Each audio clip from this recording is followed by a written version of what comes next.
हम भगवान की शरणागत हैं, हमारा कोई बाल बांका नहीं कर सकता। बस ये कुछ ऐसे शब्द हैं जो हृदय में एकदम भगवत रसिकानन्य पान गहलीनो ताको, भगवान ने जिसका हाथ पकड़ लिया, सुरजन सब अनुकूल करे दुर्जन कहा जाको, समस्त दैवी शक्तियां उसके अनुकूल हो जाती। ये दुर्जन लोग, दुष्ट लोग कुछ उसका बिगाड़ नहीं सकते, जिसको भगवान सावले सरकार अपने पक्ष में कर ले।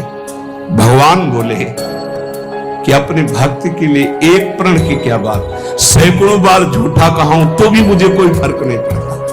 सच्चिदानंद भगवान कह रहे हैं अपने भक्त के लिए मुझे 100 बार यदि झूठा कहलाना पड़े तो मैं 100 बार झूठा कहला, एक प्रण तोड़ने की बात क्या है। और हरि जिसको संभाल ले उसको बिगाड़ कौन सकता है। सीम की चाप सके को तासु, बड़ रखवार रमापति जासु, बड़े रक्षक भगवान श्रीपति जिसके हैं उसका बाल बांका कौन कर सकता है।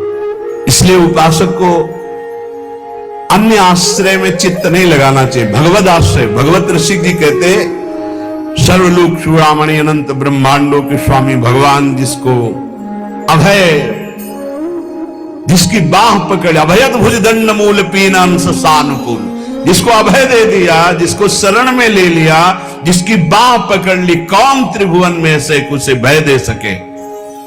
सावरे सरकार जिसकी रक्षा करे उसका कोई त्रिभुवन में बिगाड़ नहीं सकता।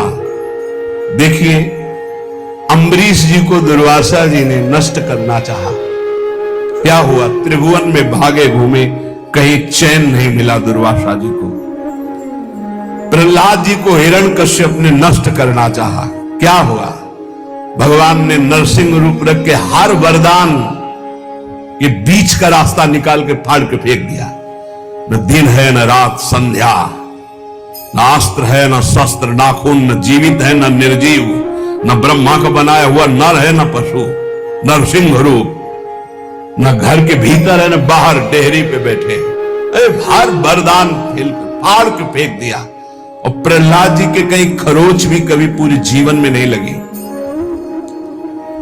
भगवत रसिक जी कह रहे हैं ध्रुव जी क्या स्थिति थी, चाटा मार कर की गोद में भी बैठने नहीं दिया है, तो इस सिंहासन का अधिकारी, जहां पहले नारायण का भजन कर और शरीर त्याग, और मेरे गर्भ से, सुरुचि ने कहा मेरे गर्भ से, तब इस सिंहासन में जाके भगवान की आराधना 5 वर्ष का बालक यही मधुवन में, मथुरापुरी में आकर के तपस्या की।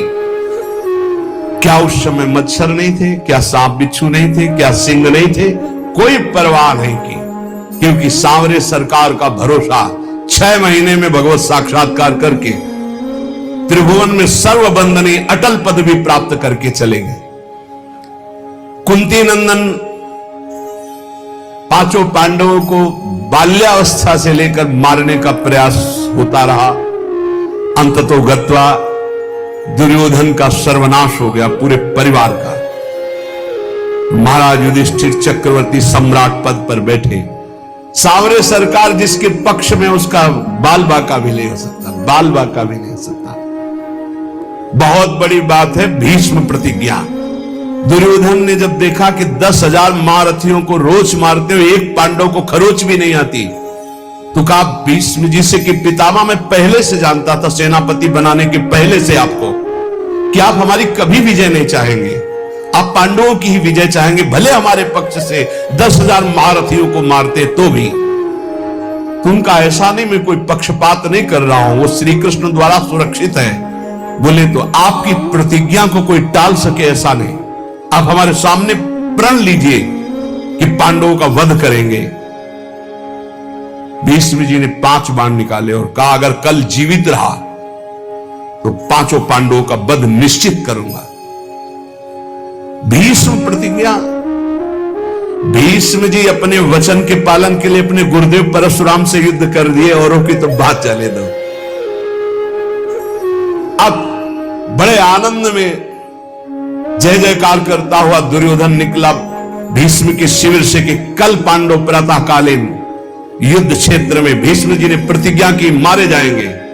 उसको पता था भीष्म जी का बल और उनकी प्रतिज्ञा, पर यह नहीं पता था भीष्म जिस बल से बलवान हो महाबल श्री कृष्ण है, और श्री कृष्ण पांडवों के पक्ष में। गुप्तचर लगे रहते थे। तत्काल एक गुप्तचर पांडवों के शिविर में गया जहां भगवान श्री कृष्ण विराजमान थे, पांडव शयन कर रहे थे। भगवान से कहा कि प्रभु, भीष्म जी ने प्रतिज्ञा कर ली है, कल प्रातःकालीन 5 बाण निकाले, 5 पांडव मारे जाएंगे। खड़े हो गए भगवान, क्योंकि भीष्म महाभागवत और महावीर, परम पवित्र वचन वाले, परम पवित्र आचरण वाले, परम पवित्र चिंतन वाले महात्मा हैं। भगवान खड़े हो गए, टहलने लगे, विचार किया कि क्या किया जाए। द्रौपदी के शिविर में गए। द्रौपदी ने कहा प्रभु, बोले हाँ, हमें भी सूचना मिल चुकी, आपको बताने की जरूरत नहीं, जल्दी तैयारी कर, मुझे दासी के वस्त्र दे, एक बार मैं पांडवों से फिर मिलकर आता हूं। वहां गए, पांडव जगह बैठे थे। तो उन्होंने कहा कि तुम्हें पता चला? बोले हाँ प्रभु, पता चला। तो शांति से कैसे बैठे हो? बोले आप अशांत हो इसलिए मैं शांत हूं। आप अशांत, जिसकी आप रक्षा करने के लिए अशांत हो चुके हो, चंचल हो चुके हो, अब मुझे क्या परवाह है? अरे बोले तुम तो बातें बनाते हो। और भगवान ने दासी वस्त्र धारण किए, द्रौपदी के दासी के वस्त्र धारण, नटवर नागर है, लीला बिहारी। और द्रौपदी से कहा आगे आगे चलो, मैं पीछे पीछे चल रही हूं तुम्हारे। पूरी घाघरा और सुबह से पहरे। जो शिविर के प्रथम द्वार पर गए तो उनका पादुका उतारो, जो दासी का कर्तव्य है, और अपने पीतांबर में अंदर पादुका ली और दरवाजे पे खड़े हो। बोले जाओ, इतना घूंघट रखना, इस समय मैं देख रहा हूं मेरे ध्यान में है, जाकर प्रणाम करना, फिर जो होगा आगे का खेल हम संभालते हैं। वो गए, पितामह के चरणों में प्रणाम किया, घूंघट। तो सोचा भी दुर्योधन गया है प्रण करवा के, उसी की बधुआई होगी, उनका सौभाग्यवती भाव। द्रौपदी जी ने घूंघट हटाया और कहा ये सत्य माने जो अभी आपने कहा सौभाग्यवती भाव, या थोड़ी देर पहले आपने 5 बाण निकाले हमारे पतियों की वध करने के लिए, हत्या करने के लिए, वो माने? भीष्म जी का माला छूट गया, संध्या के समय भजन कर रहे थे। बोले ऐसा तो फंसाने वाला केवल वही है, दूसरा तो फंसा ही नहीं सकता। अभी अभी थोड़ी देर में ही इतना बड़ा फंसाव कर देना, कहां है वो? कुछ नहीं बोली द्रौपदी जी। खड़े हुए भीष्म जी, दृष्टि डाली तो दरवाजे पे दासी वेश में जगत गुरु सांवरे सरकार खड़े। नजदीक गए, पकड़ा ऐसे, बोले ऐसे तुम हमारे प्रण को तोड़ना चाहते हो? तो देखा जूतियां द्रौपदी की गिर पड़ी। भीष्म जी के आंखों आंसू आ गए। कहा शिवविहंच जिसके चरण रखने की चौकी को नमस्कार करते हैं, वो अपने भक्त की पादुका लिए खड़े हैं। प्रभु, जब आप इनके सुहाग की रक्षा का तो काल की भी ताकत नहीं। द्रौपदी से कहा बेटी, वास्तविक तो सौभाग्यवती है जिसके रक्षक श्री कृष्ण। फिर भाव बदला और कहा हे कृष्ण, यदि आपने मेरा प्रण तोड़ा तो कल युद्ध में आपका प्रण न तोड़ दूं तो गंगा पुत्र शांतन नंदन भीष्म नहीं कहा। जो भगवान बोले कि अपने भक्त के लिए एक प्रण की क्या बात, सैकड़ों बार झूठा कहूं तो भी मुझे कोई फर्क नहीं पड़ता। सच्चिदानंद भगवान कह रहे हैं अपने भक्त के लिए मुझे 100 बार यदि झूठा कहलाना पड़े तो मैं 100 बार झूठा कहला, एक प्रण तोड़ने की बात क्या है? जाको राखो सांवरो ताहि न नाखे कोई, जिसकी रक्षा सांवरे सरकार करते हैं उसका कौन बाल बाका कर सकता है? बोले कुंती नंदन जोए विभीषण गजपति ऐसी अमोघ शक्ति रावण ने विभीषण को चलाई थी। ये भ्रातृद्रोही, हमारी पूरी लंका का नाश करने वाला राजद्रोही, मैं तुझे मृत्यु दंड देता हूं, अब काल भी नहीं बचा सकता। और मंत्र का शक्ति संचार करके जे ही भाले का प्रहार किया तो तुरंत विभीषण पाछे मेला, सन्मुख राम सहयो सोई सेला। भगवान ने उसको अपनी ताकत से नष्ट नहीं किया, तुरंत विभीषण पाछे मेला, सन्मुख राम सहयो सोई सेला।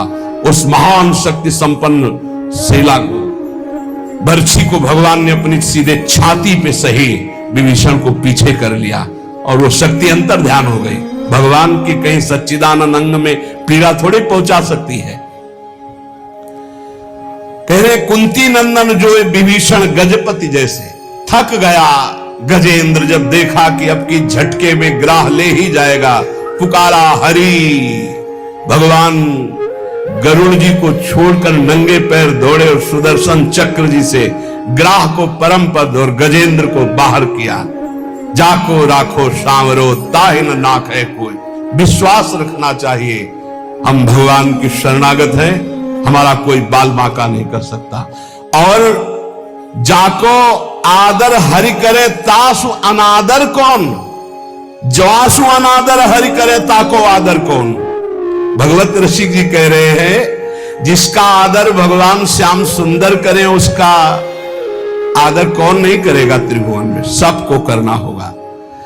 और जिसका अनादर प्रभु कर दे फिर उसका कोई आदर कर सके ऐसा नहीं है।